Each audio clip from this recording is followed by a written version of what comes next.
자, 저번 주에도 말씀드렸지만 우리가 사용하고 있는 교회 용어, 단어들의 공통된 이해를 갖는 건 상당히 중요합니다. 불필요한 오해를 줄일 수도 있고, 또 하나 그 안에 영적 생명력을 얻어 힘을 얻어 그 사명, 사역으로 나아갈 수 있기 때문입니다.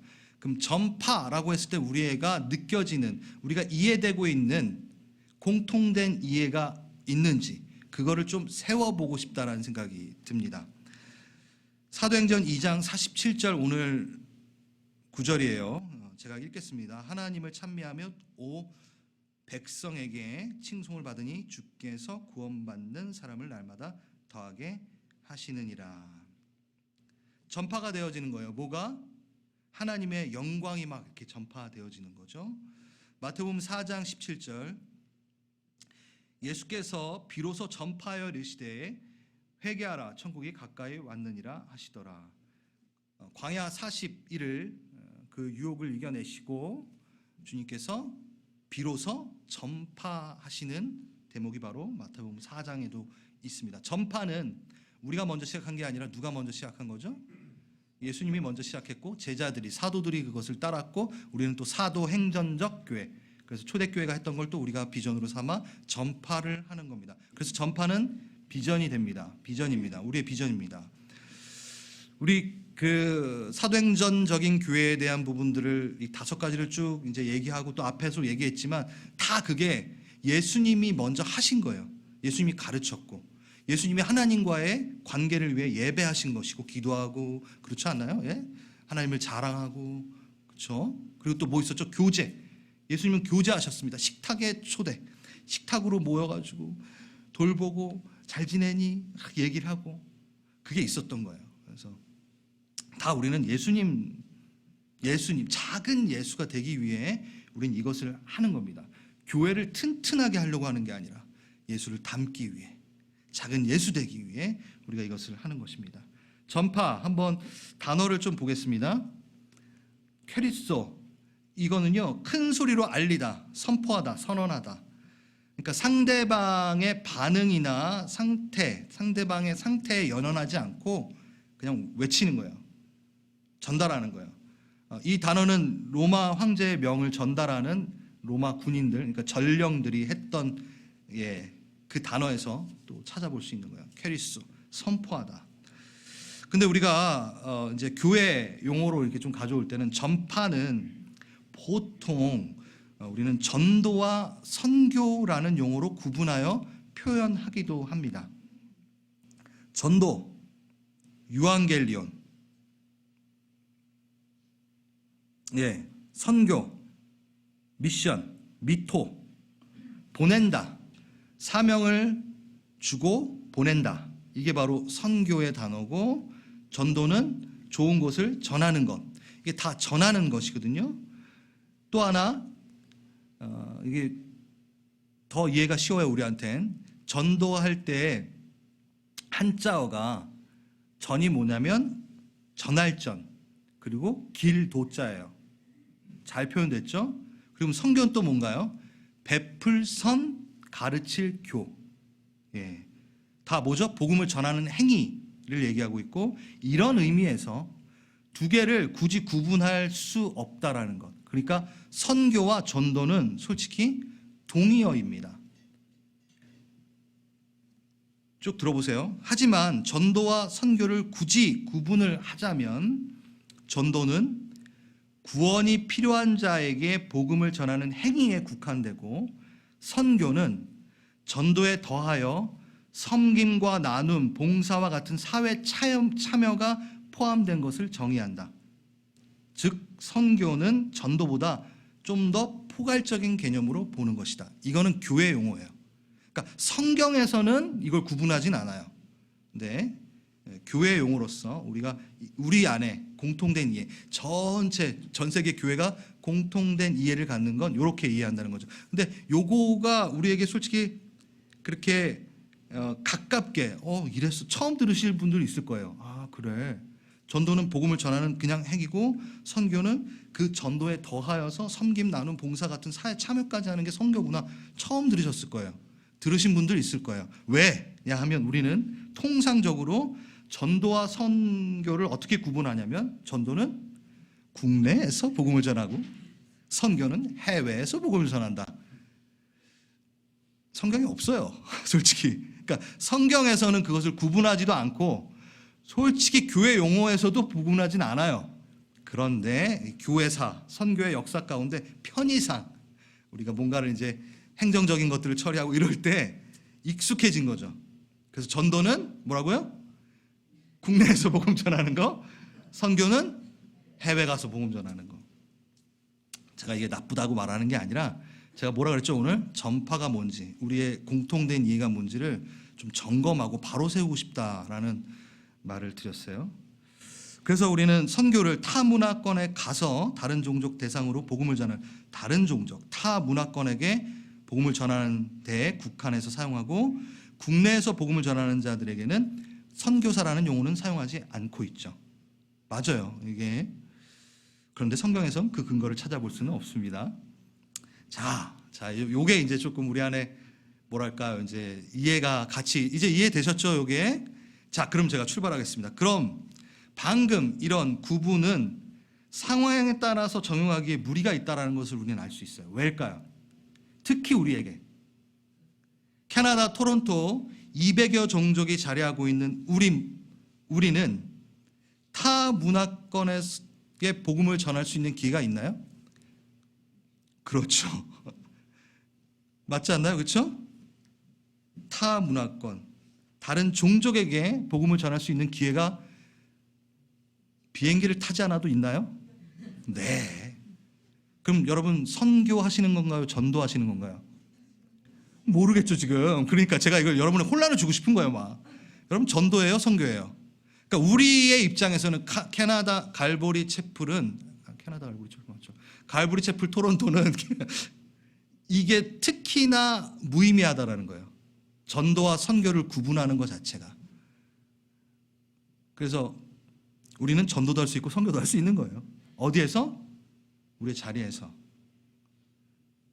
제가 이걸 왜 건들고 있냐면 또 하나, 우리는 지금 모두 타 문화권에 함께 있는, 여러분 다 물론 여기서 태어나신 분도 있겠지만 있나요 여기? 없죠. 없군요. 여기는 이 잉글리시 미스트는 있겠죠. 다 여러분 어디서 떠나왔나요? 한국에서 다 떠나왔잖아요. 여러분 벌써 타 문화권으로 떠나, 본토 친척 아비집을 떠나, 물론 선교사로 임명돼서 떠나진 않았지만 첫 번째 요건은 갖춘 거예요. 벌써 뭘로? 선교사로. 네, 맞아요. 우린 다 떠나 보냄 받았습니다. 그리고 자리하게 하신 이곳이 우리의 선교지죠. 전도지이며, 가끔 캐나다 여기 안에서 이제 교제를 하다 보면은 자신의 삶을 하나님께 더 위탁하고 싶어서 여기는 다 접고 이제 제 3세계로 선교를 가고 싶어 하시는 분들을 봅니다. 끝까지 들으셔야 돼요. 제가 그래서 뭐 그게 잘못됐다라고 얘기하는 게 아니라 저는 오늘 이렇게 한번 점검하고 쫙 펼쳐놓기 위해서 시작을 한 거니까. 여러분 제3세계가 뭔지 아세요? 저도 정확한 정의를 잘 몰랐다가 이번에 제3세계는요 그냥 못 사는 그런 나라가 아니라 과거 냉전 시대에 자본주의 쪽, 그러니까 미국을 대표하는 게 그게 1세계, 제1세계고 그 다음에 공산주의 쪽, 소련을 대표했던 그게 바로 제2세계예요. 제1세계, 제2세계에 속하지 않았던 중립되어 있는, 그러니까 식민지 국가일 수도 있고 중립을 지켰던 그게 뭐라고요? 제3세계예요. 근데 그 제3세계를 봤더니만 개발, 미개발, 그리고 빈곤, 가난이 많으니까 우리가 제3세계 하면 어떤 나라? 조금 풍족하지 못한 나라, 이렇게 이해가 된 거죠. 그러니까 실질적인 이해는 그게 아닙니다. 하지만 그냥 통상적으로 쓰는 것을 쓰겠습니다. 우리는 제3세계에 가길 원해요. 본인이 이 땅 가운데서 주님의 나라 가운데 이렇게 사명을 다하지 못하면 내가 만약에 조금 더 가난한 쪽으로 가면은 내가 나아질 거라고 생각을 하나요? 내가 복음을 전할 수 있는 사람으로 갑자기 바뀔까요? 자, 여기서 복음을 전하지 않은 사람은요, 안에서 새는 바가지 밖에서도 셉니다.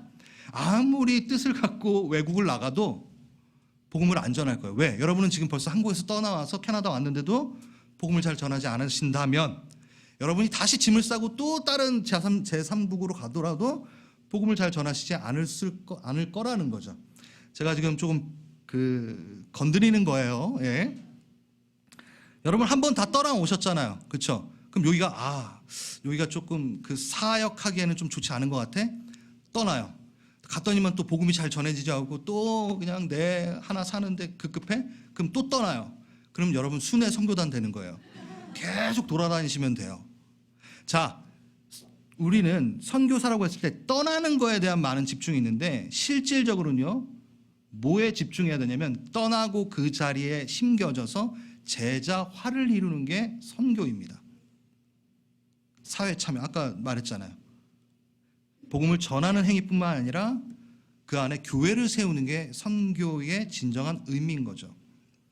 그때 여러분은 선교사이시고 전도자로서 이 땅에서 심겨져서 복음을 전해야 되는 의무가 있는 거고 우리 교회는 그 역할을 감당해야 된다는 겁니다. 제가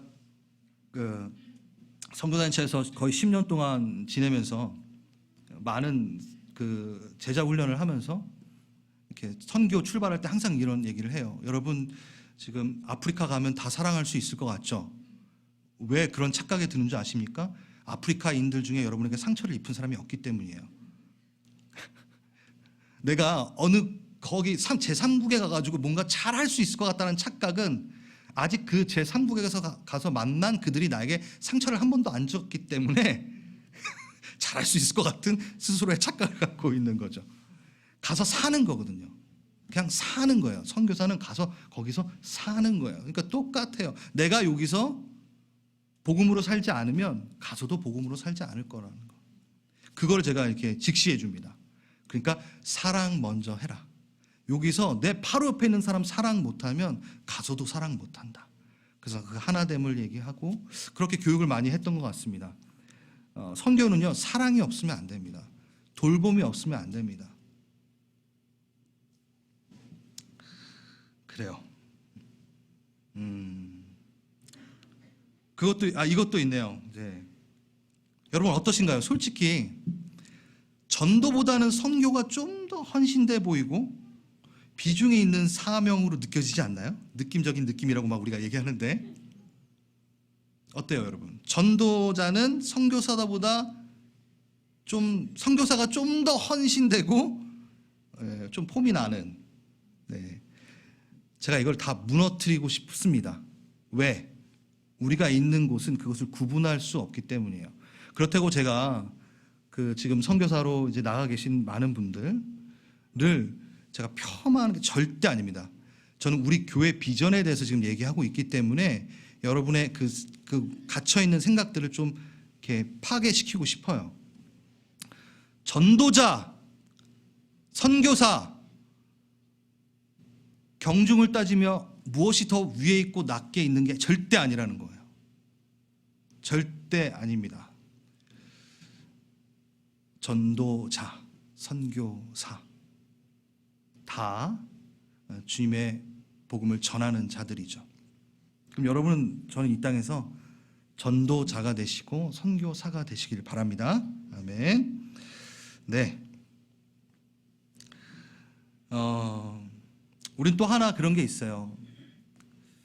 복음을 전하는 것, 전파하는 거에 있어서 제가 그냥 이 책에 나와 있는 내용을 먼저 읽어드릴게요. 윌리엄 윌리몬이 쓴 아주 유명한 작가입니다. 목사님이시고 부족한 것이 없는 사람에게 왜 복음이 필요한가라는 책이 있어요. 제가 이번에 한국 가서 사왔어요. 그래서 읽고 있는데 잘 들어주세요. 개신교 신학, 설교, 선교는 정상에 오른 사람보다 궁지에 몰린 사람에게 한결 더 잘 어울리는 것 같다. 우리의 복음은 억눌린 자, 소외된 자, 마음 상한 자, 불행한 자에게만 알맞게 맞춰진 것 같기도 하다. 우리는 그들에게 복음을 적절히 수행하고 임무를 수행하고 있다고 난 생각한다. 거기에 이제 관심을 많이 두니까. 하지만 우리 가운데 있는 강한 자, 성숙한 자, 가진 자, 이미 다른 것으로 기뻐하고 있는 자에겐 우리는 무엇을 말하고 있는가? 재밌지 않나요? 네, 너무 전 이 책이 확 와닿았어요. 오늘 우리의 복음은 오히려 이들을 배제하기 이른 것 같다. 배제하기에 이른 것 같다. 그들도 복음이 필요한 죄인인데 우리는 그들을 배제하기 시작해요. 뭐? 강하니까, 가졌으니까, 성숙해 보이니까, 이미 잘 사니까. 네. 그들은 조금 배제하는 거예요. 그들이 복음이 없는데도 그 순서에 있어서 그래 제3세계 힘들고 너무 어려운 사람들한테 가야지만 집중돼 있고, 정작 바로 옆에 있는 어둠이 뭔지 모른 채, 빛이 뭔지 모른 채 살아가는, 풍요로우면 그것의 평안을 누리며 있는 그들에게는 우리가 오히려 복음이 배제되어지는, 복음을 그닥 빨리 급하게 전할 필요가 없는 생각을 하고 있다라는 거죠. 우리는 강한 자, 가진 자에게 무슨 말을 하고 있는가? 접근하고 있는가? 그러면서 이 책에서는 이렇게 얘기합니다. 성경에는 사람들이 여러 방식으로 하나님께 부름받았음을 주목해야 한다. 그 중에 부유하고 풍족했던 족장 아브라함, 강하고 부유했어요. 자신의 배를 소유한 물고기 잡던 선장 베드로, 선장이었어요. 베드로. 그 당시에 배를 갖고 있는 건 상당한 겁니다. 돈을 헤아리는 업무에 열중하고 있는 세리마테, 세리장 삭개오, 무엇보다 견고하고 엄청난 이력을 소유한 강한 자 바울. 다 뭐죠? 복음이 필요했던 자들이라는 거죠. 당연히 많은 것을 가진 자에게, 부유한 자에게도 동일하게 복음이 필요합니다. 어거스틴 루터가 이렇게 얘기했습니다. 인간의 가장 큰 죄는 바로 교만과 자기 주장일 것이다. 인간의 가장 큰 죄는 바로 교만과 자기 주장일 것이다. 이 죄를 갖고 있는 사람들이 대부분 어떤 사람들이죠? 강한 자, 가진 자. 그 죄악. 그러니까 그들에게 다가가야 된다는 거예요. 어디? 여기 심겨진 여러분들이 1년에 한 번 선교를 가야지만이 선교하는 게 아니라는 거예요. 우린 여기 선교사로, 전도자로 심기운 받은 겁니다. 복음에 배제되어져 있는 것 같은 강한 자, 가진 자에게 다가가도록. 네. 여러분 다시 한번 말하지만 경중을 따지는 게 아닙니다. 전 여기에서 해야 되는 것과 밖에서 해야 되는 것 다 중요합니다. 하지만 지금 우리 교회 비전을 세우고 있기 때문에 제가 좀 얘기합니다. 네, 그래서 좀 공통된 이해를 좀 갖기 위해서 제가 고민하고 또 생각했던 것들을 좀 나누고 싶다는 생각이 들었습니다. 제가 뭐 계속 말하지만 선교단체에서 한 10년 동안 있으면서 제가 맡고 있는 것들이 예수 제자 훈련 학교를 담당하는 디렉터도 했지만 전 거기 안에서 선교 전략부에 있었어요. 선교를 얼마나 전략적으로 할 것인가에 대해서 고민해보자라는 거를 신설했어요. 세 분의 간사님과 함께. 그 어떤 고민이 여기에 담겨 있습니다. 선교 패러다임의 변화, 선교의 역사에 대해서 잠깐 한 5분간 얘기하겠습니다. 개신교의 선교의 시작은요 어떻게 됐냐면 종교개혁 이후에 개신교가 나왔잖아요. 개신교가 종교개혁으로 나왔잖아요. 맞는 말인가요? 잠깐. 프로테스탄트가 개신교가 종교개혁 이후, 아무튼 그 종교개혁을 한 다음에 300년 이후에도 개신교는 선교 활동을 거의 하지 않았습니다. 어머 깜짝이야. 그 기간 카톨릭은 아주 진취적으로 남아메리카, 뭐 일본, 한국, 중국, 인도까지 아주 넓게 활발하게 활동을 전개했죠. 하지만 개신교는 그렇게 하지 못했어요. 왜냐하면 개신교 안에는 선교를 이끌어갈 만한 선교 기관이나 단체가 아예 없었어요. 300년이 지난 후에도. 자, 그때 개신교 안에서의 선교의 아버지가 등장합니다. 그게 누구냐면 윌리엄 캐리. 여러분 한 번쯤은 들어보셨을 거예요. 구두 수선을 하며 세계 지도를 붙여놓고 기도하면서 선교의 꿈을 꾸던 자였어요. 그런 선교사님. 그때는 선교사가 아니었죠. 그리고 선교의 필요를 이제 교회에 외치기 시작했습니다. 개신교 교회에 외치기 시작했습니다. 그때 그 당시 리더들이 어떻게 했냐면 젊은이 자네 참 열정이 많구만. 자리에 앉게나. 하나님께서 정말 이교도들에게 복음을 전하시기 원하신다면 하나님이 직접 그렇게 하실 것일세. 이렇게 얘기를 했다라는 유명한 예가 있죠. 그러니까 우리가 나설 필요 없어. 그건 자연스럽게 될 거야. 이런 게 개신교의 선교관이었어요. 하지만 주님은 끝내 윌리엄 캐리를 통해 선교의 물결을 일으켰고 개신교의 여러 선교 기관이 일어나는 계기가 됩니다. 그래서 윌리엄 캐리가 선교의 아버지인데 이때 선교의 패러다임, 선교의 이해, 선교하면 다 무슨 선교였냐면 연안 선교. 그래서 연안 선교 시대라고 해요. 무슨 뜻이냐? 배를 타고 도착한 해안가를 중심으로 하는 선교가 급성장합니다. 해안가 선교, 연안 선교가 시작이 돼요.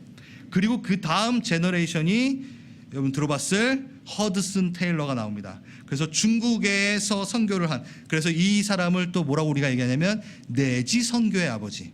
해안가에만 이렇게 있다가 어디까지 이제 대륙으로 진출하는. 그러니까 내지 선교의 아버지가 또 개신교에서 허드슨 테일러예요. 해변가에만 머물 수 없었어요. 더 깊숙이. 그래서 중국 내지 선교회를 만들고 아프리카 내륙까지 이제 많은 선교사들을 파송하는 일들이 생깁니다. 이 시기의 선교는 국가 단위, 나라 단위로 구분하여 선교지를 이해했어요. 지금 잘 따라오고 계시죠? 재밌지 않나요? 네. 근데 이것 또한 발전이, 다음 제너레이션이 생깁니다. 패러다임이 생깁니다.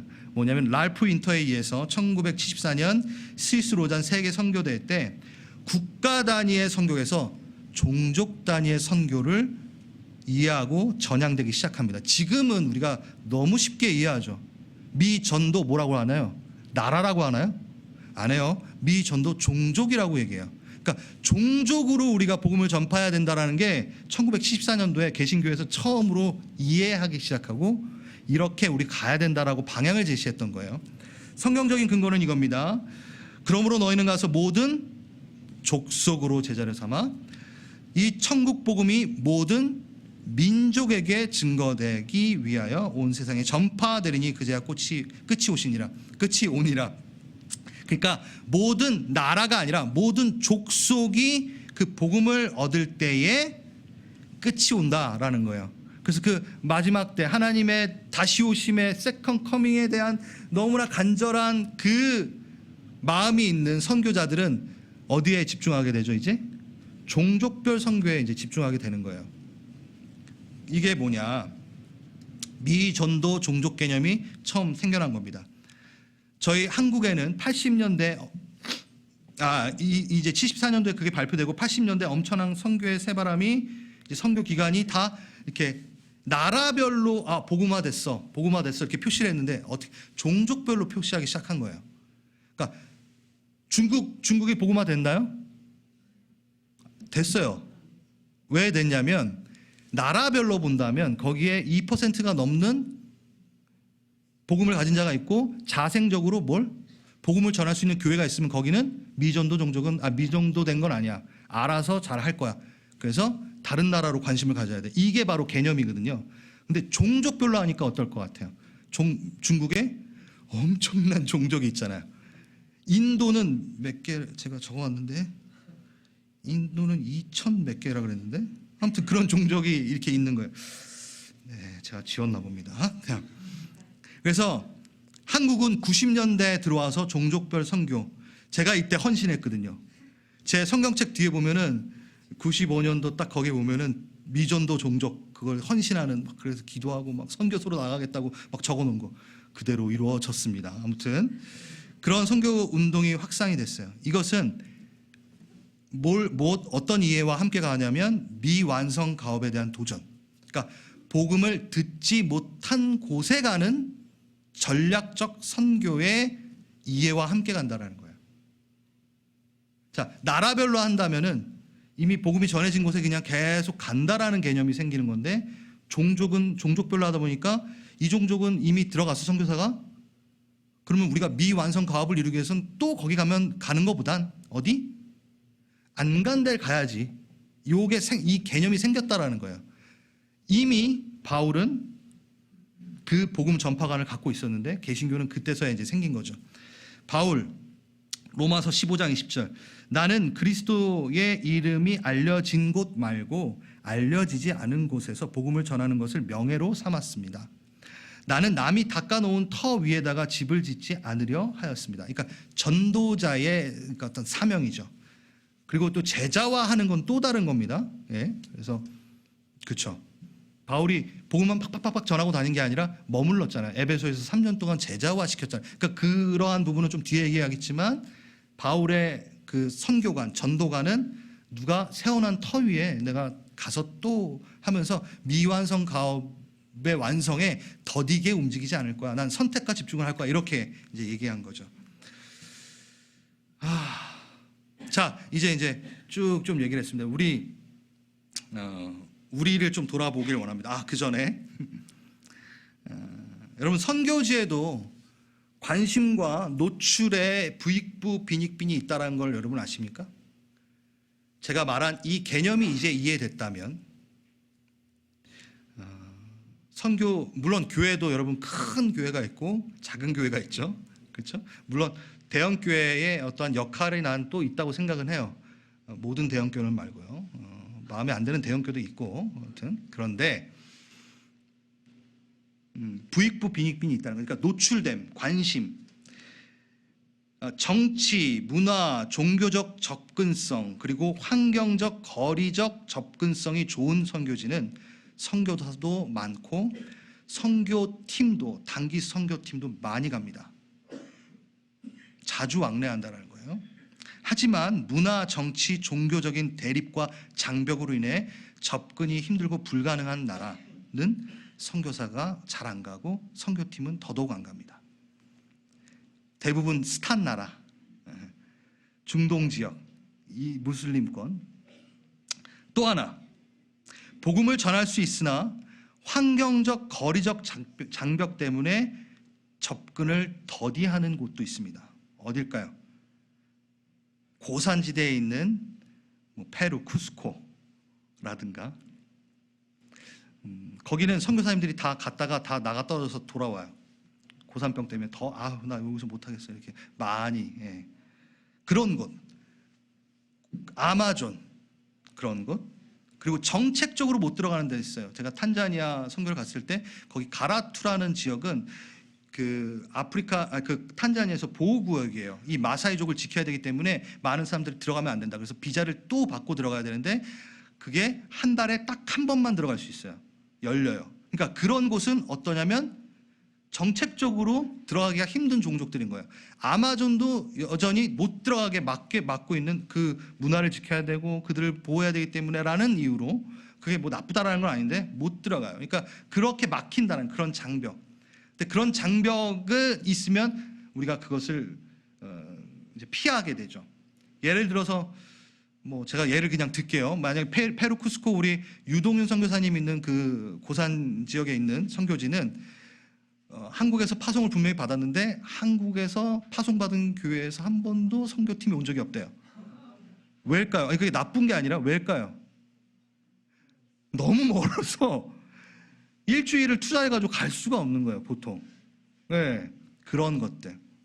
그럼 우리가 가면 되겠지만, 아무튼 자, 그러한 장벽들, 생소하고 여러분이 지금 이 듣는 게 조금은 나하고 관심 밖이야 라고 이해할 수도 있겠지만, 저는 우리 교회의 전파에 대한 이해와 우리 교회에게 우리 교회가 부흥하고, 부흥이라는 단어를 그렇게 쓰고 싶지 않지만 많은 이들이 오고 그리고 여기서 은혜를 받고 예배가 터져나가고, 예배 너무 좋잖아요 우리 교회.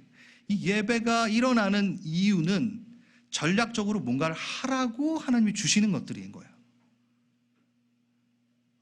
우리 배부르라고 하시는 게 아니에요. 예배의 부흥, 예배의 일어남은 분명히 하나님의 목적이 있기 때문이에요. 그 목적을 상실하는 순간 우리 예배는 힘을 잃을 겁니다. 이스라엘 백성이 그렇기 때문이에요. 이스라엘에게 준 그 복의 근원의 그 위치를 그들은 전파하지 않았어요. 흘려보내지 않았어요. 스스로 고립되어 썩어갑니다. 그렇다면 우리 교회가 하나님 안에, 그 영광 안에 있는 그 예배를 맛보고 있다면 제자화도 너무 중요하고 우리 안에서 돌봄도 중요하고, 왜냐하면 다 이게 비전이잖아요. 그렇죠? 예배도 너무 중요하고, 근데 그 안에 전파도 너무 중요하다라는 거예요. 자, 우리 교회의 비전 전파가 우리 교회의 비전 맞습니까? 아멘. 하나님의 마음을 받아서 그 마음으로 또 전략적으로 우리가 좀 감당을 해야 된다라는 생각을 하게 됩니다. 다시 말해서 복의 근원으로 그 생명수의 수문을 닫는 순간 우리도 이스라엘처럼 심판과 고난으로 세상에 짓밟히는 일들이 있지 않을 거라는 건 장담하지 못하는 거야. 지금 저희 예레미야서 하고 있잖아요. 수요예배까지 이제 들으셔야지 이게 다 같이 이해가 되는데, 아무튼 그래서 우리는 지금 뭐라고 있냐면 국내 선교, 전도, 홈리스 도시 사역을 하고 있습니다. 실제적으로 행동으로 하고 있는 이들이 있고, 재정적으로 열심히 도와주시는 분들이 있고, 기도로 도우시는 분들이 있습니다. 정말 우리 교회에게 감사합니다. 그 사역을 감당하고 있다는 것이 자부심이고 자랑입니다. 우리는 전파 가운데, 이 땅 가운데 소외된 자들에게, 우리는 가난한 자들에게 복음을 전하고 있고 먹이고 있어요. 그리고 또 하나 우리가 그 균형을 맞추려면 가진 자, 강한 자, 그들에게 우리는 복음을 전해야 됩니다. 전도해야 됩니다. 여러분의 삶에서, 직장에서 나보다 되게 잘 사는 것 같고 나보다 되게 많은 걸 누리고 있어, 복음이 먹힐까? 사단의 거짓말이죠.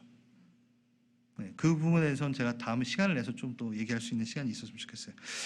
우리 전도 세미나 했었잖아요, 저번에. 그거 다시 한번 보셔도 되고. 오히려 이 시대의 복음에서 배제돼 버린 강한 자, 가진 자, 성숙한 자에게도 우리의 삶에서 전달하고 전해야 된다는 거죠. 그리고 이제 우리 비행기를 타고 이제 떠나야 되는 선교, 그러니까 익히 우리가 말하고 있는 그 용어를 그냥 씁니다. 긴밀하게 연결되어 있는 우리 멕시코 마네아데로, 우리는 끊임없이 중보하고 기도해야 됩니다. 왜냐하면 EM 멤버 2명이 거기 가 있고, 파송 선교사 우리 제2대 담임 목사님 김 목사님이 거기 또 계시고, 그러니까 우리는 그 관심을 놓으면 안 됩니다. 그래서 매달 지속적으로 재정적으로 후원을 하고 있고, 날마다 수요예배나 기도가 있을 때마다 기도를 하고 있죠. 여러분, 근 10년간 우리가 유일하게 갔던 나라가 멕시코였다라는 거 기억하십니까? 그럼 이제 저는 그 멕시코 땅에 열매도 봐야 될 때라고 생각을 해요. 그러면 우리가 기도가 더 필요합니다. 제가 소망하는 거는 김 목사님도 소망하시고 계시고 당연히 그렇고, 그 현지 리더가 일어나야 돼요. 지금 현지 리더가 일어나지 못한 채 반복되는 일들이 있잖아요. 현지 리더가 세워져야지만이 그 선교 베이스는 자리 가운데 이제 순환 역할이 되어지는 걸 모든 선교 기관 단체가 보고 기준을 두고 있는 게 그겁니다.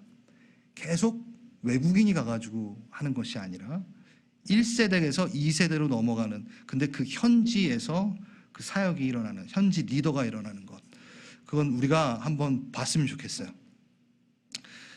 이걸 좀 길게 얘기하기는 또 그렇죠. 우리가 많이 갔어요. 근데 그 키웠던 그 아이들이 있어요.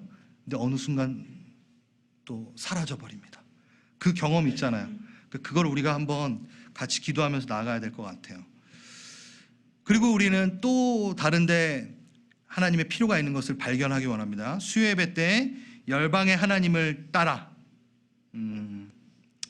이스라엘의 유진상 우리 교수님 선교사, 브라질의 오미야 선교사님, IT 우리 넬슨리 선교사님, 페루 쿠스코의 유동윤 선교사님, 그리고 특수사역으로는 토부 정신건강연구원의 박헌규 대표, 아트앤 미션 김현희 선교사님, 치유회복 사역의 이대종 선교사님, 다 이렇게 우리가 만나봤어요.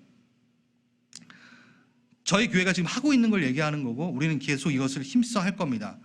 이분들이 말씀을 전하실 때 우리는 열방이 지금 이 공간 말고 열방을 다스리고 계시고 열방을 복음으로 회복으로 빛으로 감싸 안고 계시는 하나님을 발견할 수 있기 때문에 우리에게 큰 도움이 됩니다. 그들이 우리에게 전하는 메시지가. 그래서 우린 그렇게 감사하게 수혜를 받죠. 그러면 우리가 그 전하시는 거에 따라서 또 우리가 헌금도 하게 됩니다. 예, 그 전하실 때마다 이제 헌금을 드리게 되죠. 근데 저는 좀 나중에는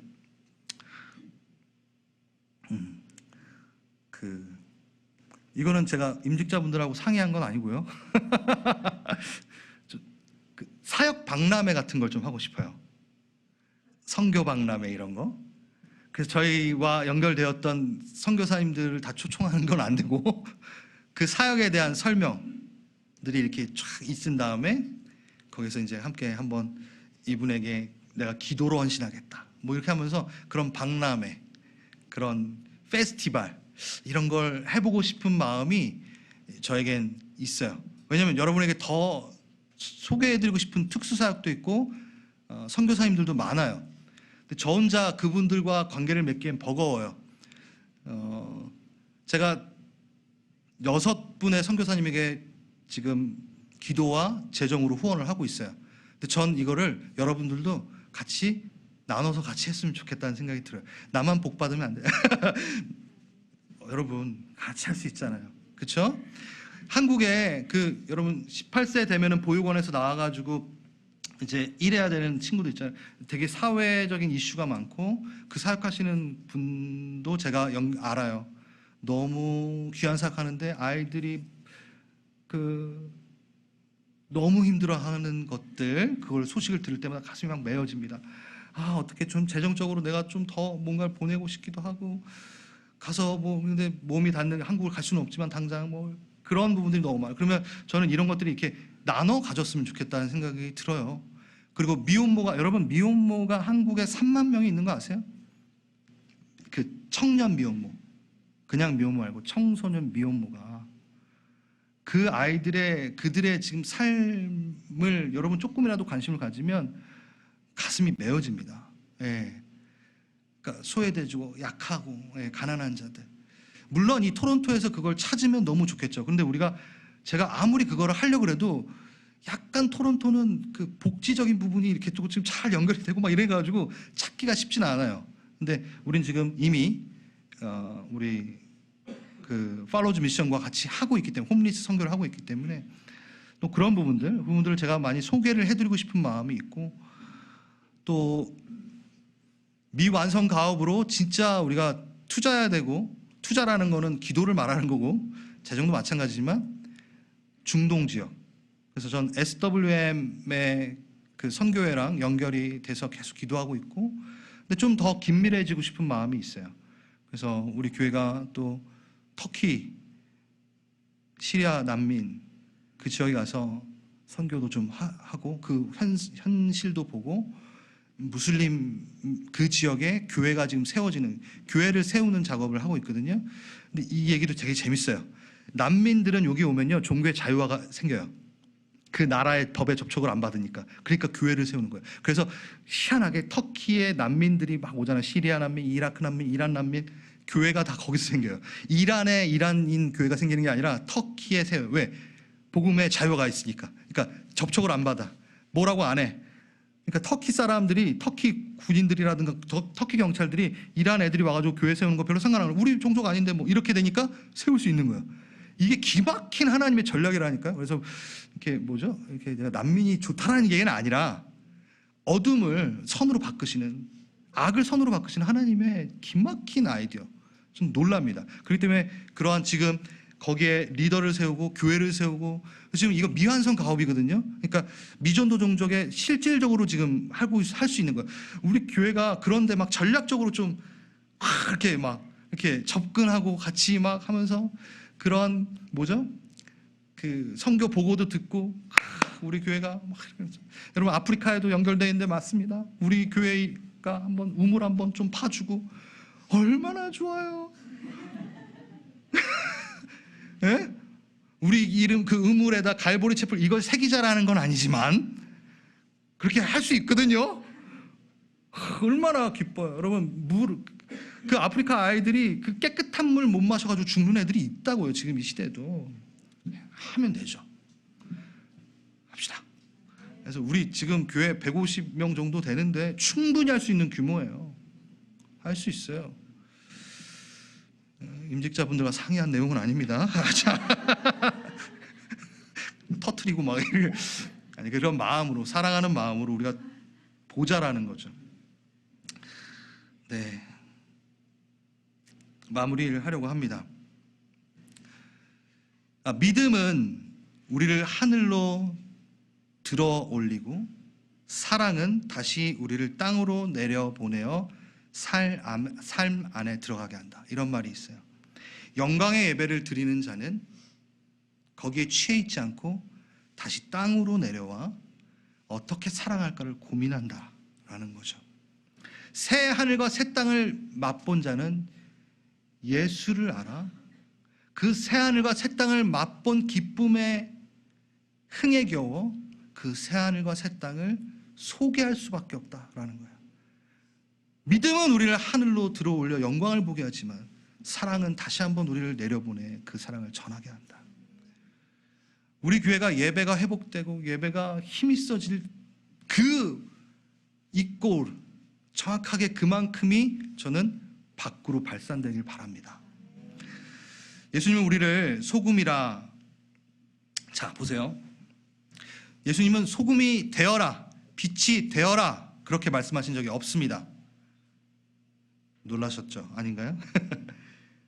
이것은 구약에서부터 시작된 언약이 성취된 것인데, 자녀 그의 백성으로 소금으로 바라크 하나님의 형상을 가진 자가 복의 근원되어서 빛으로 있는 것, 그러니까 이 언약 안에 있는 거예요. 그러니까 빛과 소금에 대한 부분은 갑자기 생겨난 게 아니라 구약에서부터 연결되어 있는 하나님의 언약이 성취되어진 건데, 그래서 소금이 되어야 한다, 빛이 되어야 한다가 아니라 뭐라고요? 너는 소금이야. 거기서부터 출발한다는 거예요. 너는 빛이야. 거기서부터 출발한다는 거예요. 내가 소금이 돼야지. 아니요, 소금이라니까 이 얘기를 하는 거예요. 마태복음에서도 예수 그리스도로 성취된 그 언약 안에 넌 거하였기 때문에 너는 그와 연합되면 넌 작은 예수야. 이미 작은 예수라니까. 너 정체성이 뭐니? 넌 소금이야. 이렇게 되는 거예요. 휴메이스 에스테, 너희는, 이게 문법상의 강조의 의미인데, 이게 뭐냐면, 이게 한글로 정확하게 번역을 한다면, 이 세상에 소금이 있다면 그게 바로 너야! 이거예요. 이 세상에 만약에 빛이 있지? 그럼 그게 너야! 좀 와닿으시나요? 예? 빛을 찾아보려고 하니까 너야! 우리 직장 안에 빛이 없어. 너야! 빛이. 우리 가정 안에 빛이 없고 어둠이 있는 것 같아. 소금이 필요해. 너야! 이게 바로 진짜 의미라는 거예요. 작은 예수로 우리가 살아서 빛 가운데 있는 것만이 아니라 빛을 내뿜읍시다.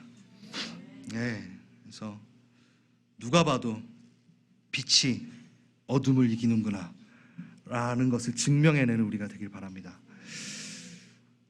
네, 조금 시간이 남아서 제가 마지막으로 요즘에 묵상하고 있고 수요예배 때 잠깐 얘기 나눈 건데, 전 이게 너무 당연한 건데 어떤 이 신앙의 새로운 그림을 하나 갖게 된 것 같아요. 여러분, 예수님이 40일간 광야에서 시험을 받으시고 사단이 유혹을 하잖아요. 그 유혹을 할 때 예수님이 이겨내세요. 그 유혹을. 우리와 똑같은 성정, 그러니까 그분이 신으로 이겨낸 게 아니라니까요. 똑같은 인간으로서 그 유혹을 이겨내신 거예요. 다 내려놓으시고. 우리도 똑같다라는 거예요. 근데 그분이 이겨내신 이유가 거기에 하나 나와요. 그게 뭐게요? 정체성입니다. 하나님의 아들로의 정체성으로 이겼어요. 그러니까 우린 말씀으로 이겼다라고 얘기하는 것들이, 그걸 많이 들으셨죠? 근데 제가 이번에 발견한 건 하나님의 아들의 정체성. 그게 뭐냐면 이거예요. 내가 이런 유혹에 빠져? 자존심이 허락하지 않아. 내가 주님 그리스도인, 내가 하늘의 자녀로서 이딴 유혹에, 이런 유혹에 내가 빠져? 자존심이 허락하지 않아. 그리스도인의 자부심으로 사는 거야. 이게 저에게 왔어요. 그러니까 확 바뀌더라고요. 유혹 나 저거 좋아. 막 이게 아니라, 자존심이 있지. 그리스도인으로, 하나님의 자녀로 자존심이 있지. 내가 저기에 넘어져? 그럴 수 없어. 자부심 하나로 살았어요. 그리스도인, 하나님의 자녀된 자부심으로 좀 살아봅시다. 바뀝니다. 세상이 바뀝니다. 보는 게 달라져요. 그냥 겨우겨우 해내는 게 아니에요. 정말 재밌습니다.